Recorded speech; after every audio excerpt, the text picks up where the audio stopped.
have to play them most of the time. You're not going to really be playing best of fives, the one map advantage, all too frequently, where all 4 maps come into the play. Usually it's a best of 3, and most of the time group stages is a best of 1, so you pretty much do get to feel a little bit more comfortable on maps you're used to playing. So I think ultimately teams are just going to have to get used to playing all these maps, and when you have big name teams coming in, they should be the ones that are most prepared across all maps. So when you hear a team say, like, oh, we don't really play this map that much, that's a little bit disappointing to hear when they're the ones who have the most opportunities. Looking at the agent selection, you've got Brando on the Sage, Supamen on the Omen, Dephh playing Cypher, no surprise there. Psalm going with the Reyna pick, and they're going to be moving in towards this B site. Rounding things out is going to be the Rays. Now Cypher on the defense, which is interesting. It's the double smokes, the double controller that certainly caught my attention. Omen's really good on this map, and Drone just takes up a bit too much space.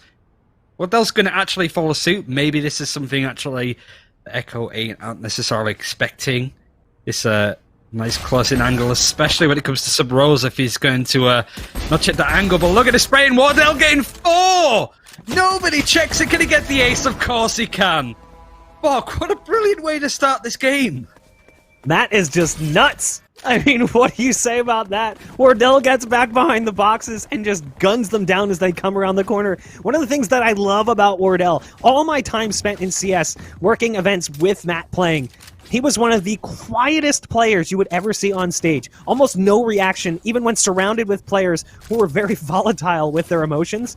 Now he's playing this game, and it's like a completely different person. It actually kind of freaked me out the first few times I saw clips of him standing up and flexing and screaming. I love the energy that he brings to the team. And you know he just got up and popped off in the voice chat. Great first round coming out from Wardell. Really sets a statement for the pace of the match, as it was looking a little promising off the start, but Wardell just completely stomps that one out. So moving into this next round, TSM going to be floating off the economy a little bit by using the Ghost still in play here. Subroza actually is going to get 1. There's a Force Spy coming in here as well. Psalm with that Spectre able to get the trade, and they actually have a player advantage, as well as, I believe it is Drone that's also been taken out of the equation. Wardell just only dedicated to the Marshal. He'll probably have more money to buy whatever the hell he wants after that ace. Here was me saying, nah, he's only going to get like 15 frags today. He's 1/3 of the way of getting that already in the first round. But it's not done just yet. Hazed is going to push up relatively close, but sort of caught between a rock and a hard place. He drops down the rope as people go up a bit. Oh, that was a bit awkward, but Wardell is catching more people out. Supamen gets downed, and even the ultimate coming out now. Bladestorm is going to be used aggressively, dashing onto the site. Gets a little bit of damage onto the Sage, but not enough. Sam is going to put in a bit of damage, gets the triple kill. Now it's a 1v1.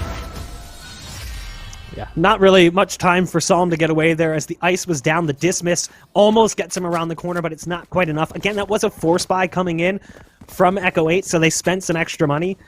So you'll see probably some gun juggling here. Cutler's going to go ahead and upgrade to the Phantom, tosses the Spectre over to Drone. I'm kind of curious to see what the rest of the buy will look like. You saw Wardell go for that early ult pop as well, given the ace and pistol round had already built up the charges quite a bit. This should be a full save coming out, though, from Echo 8, given that the last round didn't work out so well for them. But they might just force again. Who knows?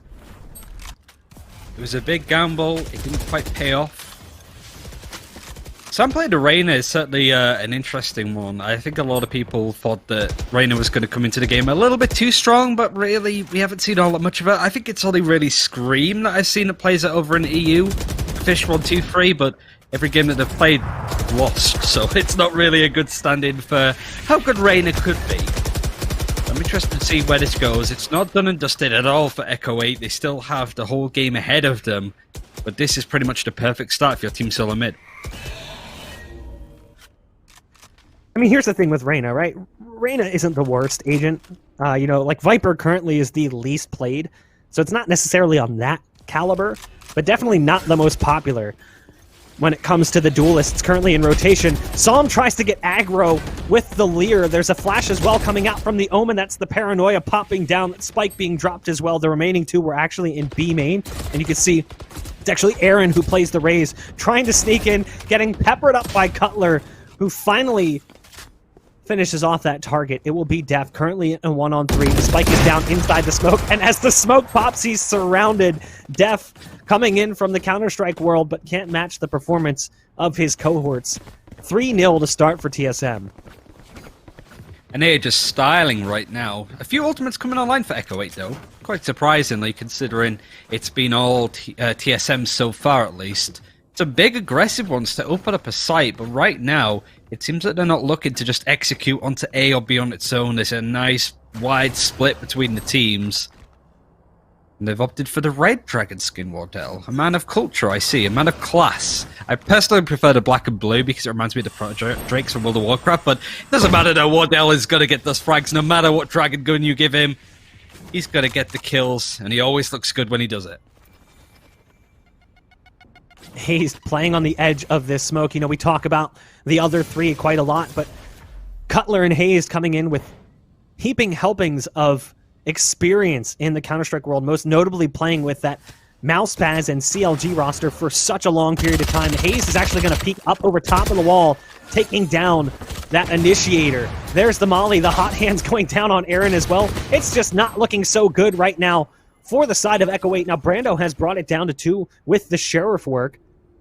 No res currently for the Sage. Self-heal available, no armor. Wall is there, double slow orb as well, but doesn't want to likely waste that. Bring that into the next round if possible. Cutler up in heaven, playing the Omen, able to get the final kill of that round. You know, it's not fair, really, Cutler playing the Omen as a bald man myself. He's got the paranoia as one flash, and then if he just looks down, he's got a second. That's totally unfair. Us bald guys can't have that double flash meta.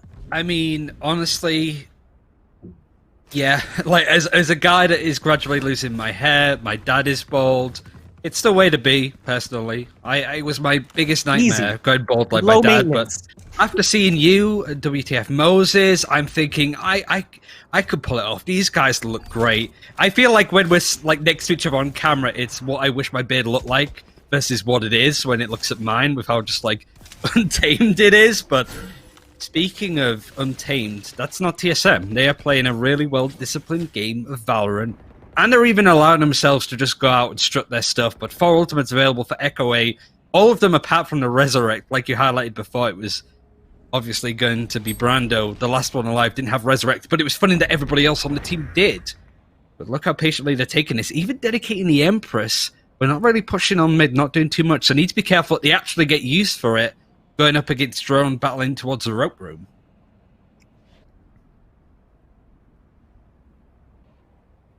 Right now, it is interesting to see this Sageless comp over on B. And you can see, as a result, Echo 8 wants to go towards that B site quite a bit.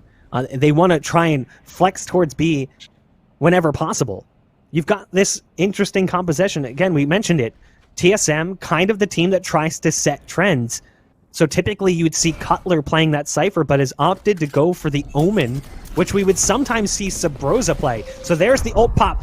That rocket not necessarily going to go down as the paranoia is just too powerful. It's so incredibly strong. Supamen starts to make it into the site with the ult, and there's the retake of sorts into the site. Coming through is going to be TSM trying to get back in, trying to prevent that spike from being planted, but it will go down back behind the default box. Supamen, as the Omen, has the possibility to try and TP out of this, but knows not really going to have that capability. Just trying to play back behind this box. Peeking up, spots out the first target in Drone. It's a one-on-one against an up, but it's Wardell. Doesn't make a difference. 3 kills coming in from Supamen as Echo 8 finally get themselves on the board here in the 5th round. I think TSM were expecting like a 5-head play there, like a teleport, but the smart play was just to stay where you are. I think it's a quote from Inception where the one place that people don't expect us to be is right where we are. And it seems to work out really well there for Supamen, that just held his discipline, didn't panic, just sat in that position, gave away his position even as well when it comes to the high ground, but just peeked them. And unfortunately, TSM weren't able to peek Supamen at the same time. They staggered, and it allowed a couple of 1v1s. So great play. Dephh is going to try and open up the kill feed very quickly, but actually Drone decides that he doesn't want to peek that corner quite wisely. It's a silly thing to do, but all of the operators are going to be key here. Wardell almost catches the kill, but smoke puts him off enough that he can't land the shot. Just quite, at least. He does get the heal as well coming in from Hazed as he goes for the retreat, trying to reposition over towards the A site. You know, the reason we saw that clutch from Supamen was because of a change not that long ago to this map where that box became solid. You could not spam through it anymore. Back in the early stages of the game, you could spam that box. He wouldn't have been able to do that, so being able to duck down behind that box opened up that opportunity. It's the small changes to the map that have given the attacking side just a little bit more of a leg up than they previously had. Still very defense-sided. Now again, we see this passive play we saw in the last map. This time, though, it's going to be Subroza. It's not going to be Nicholas who was doing it for the likes of Code 7. Subroza finds two. Wardell, meanwhile, picking one off with the operator. No surprise there. It's what he does best. It's down to Brando, the Sage, trying to work up ramp, but the round's already pretty much lost. 30 seconds left. Spike in their possession. Wardell says, 3 kills on the round, please. I'd like some more. 11-3. 6 rounds in. Well, 7 rounds now as we go into the 7th, but that's a lot of kills. 13-7 is, I wasn't expecting Wardell to pop off as much as this. I've obviously well aware of the player, but the opportunity to cast him, I wasn't wanting to hype myself up too much, like, oh, it's Wardell. I don't want to put pressure and expect he's going to have a crazy game, but he's treating us all. I can understand why Twitch chat want to see TSM play when they spoil us like this. Echo 8, we were expected to, you know, really throw out a few curveballs, so to speak, but TSM just aren't buying it. It's the difference between them and Immortals, but Supamen actually catches it out, forces the resurrect early from Hazed. The wall and the slow has been thrown in, but look how many people are stacked up towards mid, even to the point that Subroza was going to use the orbital strike. Unfortunately, Ayrin's pink shields catch him out completely, and it's going to be a bit of a kerfuffle happening towards mid.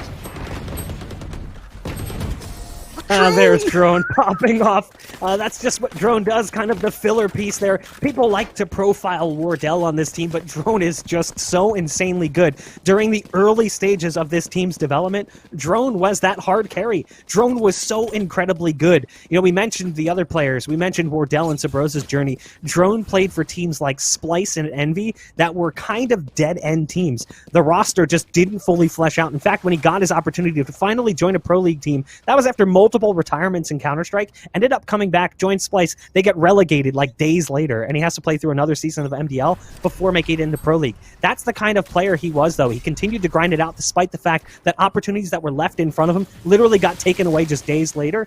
He is so good, and you'll hear it actually from his team as well. They'll praise him for being one of the calmest players in the comms, in a round, in any given situation. He's having his time to shine. It's always great to hear players, even if they were from different games, that have grinded it out, become a staple, build up their own Twitch viewership, those kind of things. And already we have seen a run it back used on the defense from Subroza that doesn't spot up all that much. But yet again, there's a bit of a congregation happening for the attackers of Echo 8 towards mid. Subroza and Hazed have it pretty much on lockdown, but it seems that Drone is going to come in and offer a little bit of support. Hazed managed to get the pixel perfect angle just to spot where Supamen was. Throws up the wall. The resurrect is available on the attack if they want to bring back the Omen player. Cutler's actually switched his position around to be on A, which is interesting. Subroza wanted to use the orbital strike this time. Doesn't quite catch the Cypher on his left-hand side, but it doesn't matter too much. The wall breaks nicely, offers up a nice little avenue, and TSM right now are just spoiling this ball. It's a nice pickoff as well there coming in from Hazed towards the end, as it's a fadeaway shot coming out of the Phantom. 7-1. A strong start for TSM, but everyone expected to see this, and they also get to start on the defense, which certainly helps given the current meta with Split being super defense-sided. That first half we saw in the previous match where Code 7 put up serious rounds on the attacking side. That's definitely not the norm. So it's obvious that Echo 8's going to struggle in the first half, given the mismatch in general, but also the fact that they're starting on that attack. But they just really haven't gotten their foot in the door at all. So again, it's back down to this broken money where you've got the Sheriff in the hands of Dephh. Wardell with that, honestly, kind of goofy-looking operator skin. Almost a little distracting at times. Holding down A ramp right now. There they come right around the corner. They're going to be popping that ult potentially as Ayrin has it available. They've got 4 ults also. So they've got the res. They've got the Empress, and they've also got the Omen TP. Wardell hits the shot despite the paranoia coming through. Hazed is also going to connect. Dispatching of Supamen. Empress has been popped, and that's the aggressive play coming in from Psalm with just a pistol. But the round didn't really work out too well for Psalm despite that ult, and it will be an 8th on the board for TSM. I think everybody on this TSM roster has had an opportunity to shine, even those playing a more supportive role, Cutler and Hazed. Doesn't all have to be a Wardell or Drone with the 4k that he got earlier. But this has been an absolute schooling, and I was kind of more concerned about Team Supamen. They did play a tournament a couple of days ago. Granted, it was a charity tournament, but they didn't look the same. They had Myth in their roster, which is nothing against Myth, but generally the whole team played with their foot off the gas a little bit. They weren't taking it as seriously as they may have done with this tournament. But they're just showing us, nope, we are fully trying our hardest in this tournament. We are still the scariest team in NA, and they're doing it with pizzazz, Bok. Like, the way that they're playing this game is a sight to behold. Drone's getting aggressive as well. No surprise there. He's feeling it right now. Wants to take the fight to their doorstep. Doesn't realize there's one more around the corner. So Dephh there with the punish. Dephh looks so good when he filled in with FaZe during the T1 and Nerve Street Gamer showdown. There's the ult coming in. He actually goes up into it and takes a little bit more damage. Wardell is down to 23. Has to watch out for the nade that's currently there. Goes for the reload. No, never mind. Just continuing to wait for the push to come through. There's the reload coming out on the operator.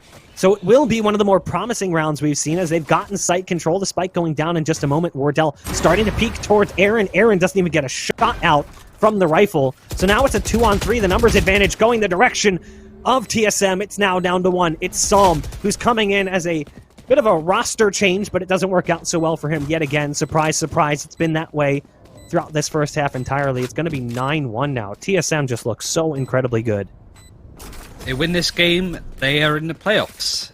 With if Echo 8 lose it, they will be qualifying the group. So this would be a nasty way for them to go out of it. You were sort of expecting them to be maybe second place, the second seed within Group A. It's not looking likely that they even get out of groups at this point. Just, it's absolutely staggering what TSM is doing here. They're just schooling them really at this point. 9-1 on the scoreline. You would expect them to finish up relatively quickly. And it's a shame, really, considering how much we were expecting to see from Echo 8. We're expecting them to do some good work, to be one of those teams to impress people relatively unknown, leaving this tournament potentially with a few more fans. But right now, it's all TSM. They're taking all of the glory, and they're doing it in style. Now they're going to be going after Cutler, who's over on this B site. And Cutler just backing off, using that wall for some cover. As the ult gets popped, Cutler's going to get one. Has to be careful, though. Very low on HP. Wardell with a quick shot does manage to take out Ayrin.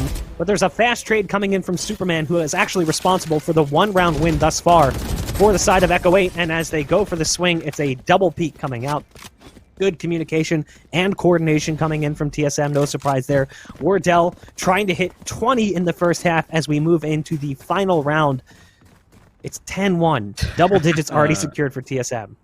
Well, even then, like, obviously TSM are very much in the lead right now, Bug, but just even how they played that, certainly Cutler on the Omen, he didn't over-aggressively push as they were making their way onto the B site. He was patient. He picked a nice position. It was a nice orbital strike that came out of Subroza just to put a bit more pressure on the attackers as they came onto the site, and he just held his guard. He didn't try and do too much. He didn't try and have a five-head play.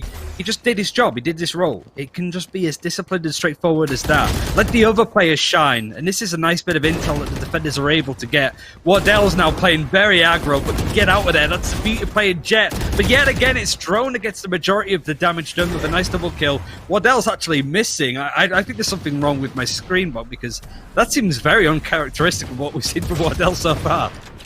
Yeah, Wardell looking like Whiffly snipes currently as the shots just didn't come through from the operator. Great play coming in from Drone, and the res after regulation, obviously, just for the memes. You can see, obviously, the scoreboard currently bugged, so only the top performer is going to be visible for this second half. Also, give some leniency to our observers, as all of the binds swap in half. It's a bug that Riot is well aware of, and they're working on a fix. Hopefully, it'll be fixed very soon. So you might see some T-tours in chat as we move into the second half. Luckily for the observers, I don't think it's actually going to be that long. If we see a pistol round victory here from TSM, it's going to be over pretty quick. Easy shift. Like, obviously a lot of people in Twitch chat wanted to see this game, but I don't know. Do people want to see close games between teams, or do they just want to see TSM slap people about a bit? I'm not quite sure what people are interested in when it comes to watching some of these games, but I just can't wait to see what TSM do when they go up into the quarterfinals, the semis, the grand finals, if they, of course, get there. Seeing how they play against some of these bigger teams. Like, they're certainly going to be firm favourites. They just needed to remind people that they're firm favourites going into it. Great play coming out early from Ayrin as the nades do fantastic damage. Cutting things down to 3. But Drone's in such a good position.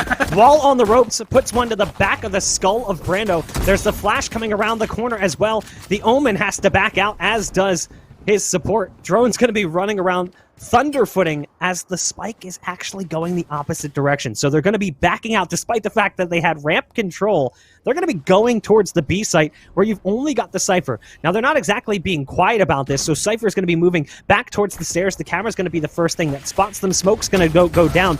Dephh is going to try to spam through. Does end up dropping Subroza, which was the player with the most HP. Going to be another one for Dephh, and it all comes down to one. It'll be Cutler who's in the clutch position here. Inside the smoke is one. Waiting for him is Supamen, and in the Omen duel, Supamen comes out on top. A second round being given over to Echo 8. Nice play from Dephh. Like, he was just so patient waiting on the B site, just anchored it perfectly. As you would expect from Cypher, right? It's pretty much always the place that you want your Cypher player to be playing. I don't think there's any teams that put Cypher on a different site for split, right? None really come to mind when it comes to where they place him. But all he did was wait there. He didn't rotate over aggressively, he just held his own, and it actually caught TSM completely off guard. And Echo 8 have doubled the rounds that they've got in this game, but they have to get a hell of a lot more if they want to bring this back. Dephh spots one with the aggressive camera placement in B main. Drone takes out the cam and then backs off. In my mind, that's a win. If you're on TSM, taking out that cam early, putting it on that ridiculously long cooldown at this point. Drone starting to work his way back towards B main where he initially spotted him. The rest of the team currently sitting back in mid, trying to work their way towards heaven. There's 2 currently defending it. There's the Sage and the Raze. If a nade comes down, a lot of damage could be dealt. There's the Ice coming in, could slow them down. Great damage to Wardell off that nade, drops him down to 37 HP. So far, Echo 8 are just chipping him away. Everybody's alive, even the heal be dedicated, brings it down. Ayrin does eventually get killed, but it's fair to say the damage is already done with the triple kill that he picked up. The rest of Echo 8 can clean up shop. Third round for Echo 8. It was expected. TSM didn't really have the money to buy there. Didn't force. Didn't really need to. But now you can imagine that they're going to pick up the big guns. Maybe even an operator for Wardell if he saved up his pocket money at least. But definitely going to see the Vandals, the Phantoms, whatever these teams and players like to use. But considering it's split, I imagine there's going to be a fair few Phantoms on both sides. That's the interesting thing, right? Right after the patch that kind of balanced things out a little bit differently, we saw a lot of players going to the Vandal and switching back towards the Phantom in the long run. Supamen playing close and aggressive with the SMG right on the other side of that one's going to make it work. Wardell goes up vertically and starts to float his way towards the ropes, but it doesn't go so well for him. And it's down to now just one. It's Cutler. That is an impressive round coming in from Echo 8 and the kind of round that you need to pick up when the scoreline looks like this. It requires plays as aggressive as that one. Supamen holding close with the Spectre. When you still have these guns, you got to play to their advantage, right? Especially if you know that TSM are going to be buying Phantoms or Vandals, bigger guns, then if you have an SMG, well, I want to fight them close. I don't want to take an engagement against them at distance. So it was clever. It did a lot of damage to TSM, and they weren't able to really recover. It was nice to see Wardell playing with the new Elder Flame Judge, but like you highlighted, he just jumped over and glided over an enemy, didn't spot them, and it was an easy frag for them. But maybe next time we can see it come into action as we see a bit more of a half-buy yet again from TSM. The dunk from Ayrin right into the air with the showstopper. You would expect this to be another round going towards Echo 8. We could see it come all the way back, Bok, but somehow I doubt it. Ayrin almost touching the skybox at that point. Yeah. With that showstopper so high. The verticality coming in from the Raze. Drone steps in the hot hands for like half a second, gets an additional maybe 5 to 7 HP, to try and round out his health just a little bit more. The spike is currently at the bottom of ropes. It's in the hands of Wardell. He doesn't have his trusty operator. He's on a Vandal. Now, the good thing is, with the noise that's being made towards B by his teammates, they're starting to pull this Omen out of position. With the position currently from the Omen, they've actually got the site free and clear. So there's the smoke coming down, but Wardell, I do not like this play so much. It's all about timing. Almost gets caught as he comes through. It's a bit of a gamble, given that he had the spike, but it will be the site lost. I mean, it's Wardell, it's a gamble, this is what he does, he lives life on the edge, but it was good play now because of all of the control the TSM have on this attack on the retake. There's one frag, just one more now, which is Dephh, who is going to slowly make his way over to the site. Might save, really hard to say, but seems to be gravitating towards that area. Runs into drone, that opens up things a little bit more nicely in this 1 versus 2. Wardell changing up his positioning, has a nice aggressive off angle on this right-hand side. I love the fact that we have X-rays in this game. The camera's not going to quite spot him. He's just going to run out. Wardell's just going to line that shot up. It's a 50 round for TSM, but nevertheless, it puts him on match point.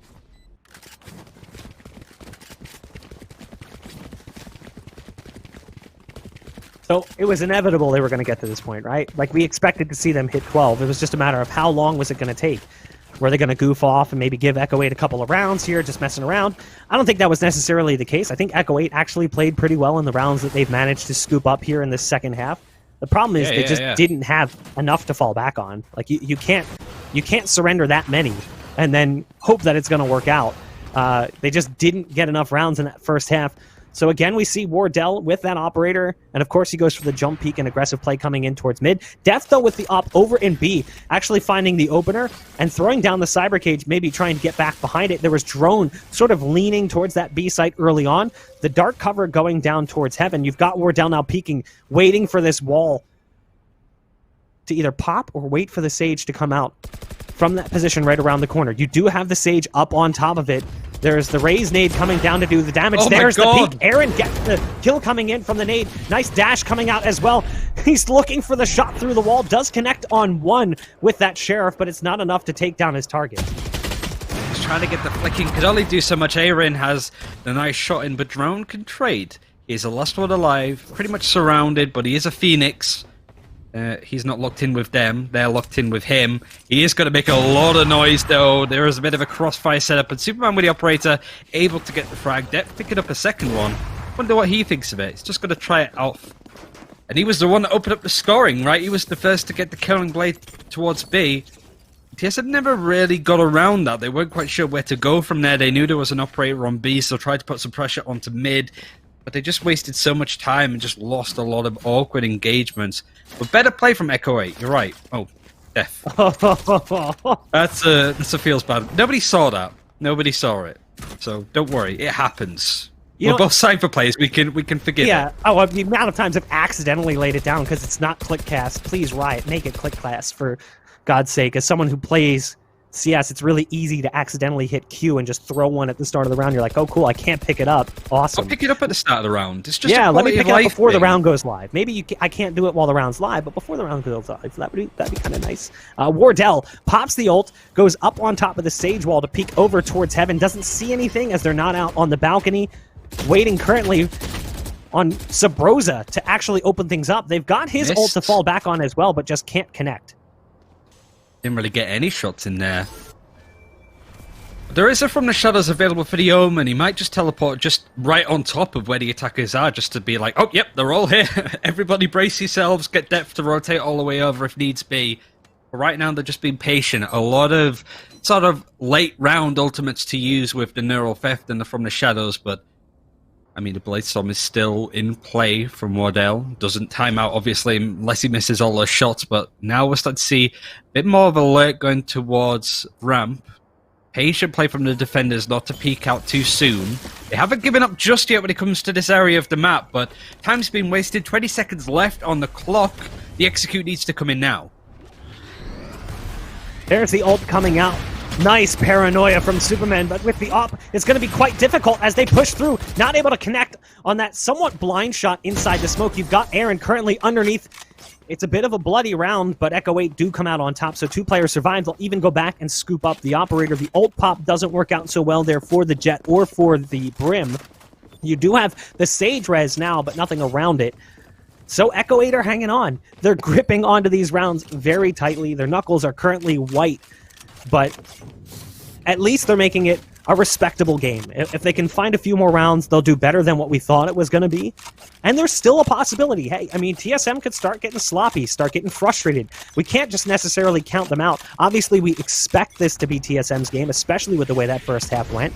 And it does seem like it's only a matter of time. You do have Wardell with the op again, so the buy is certainly capable of ending things here, but let's give credit where credit is due. I mean, can you imagine if Echo 8 bring this back? That would be even better than the last game that we just saw with Code 7 and Immortals.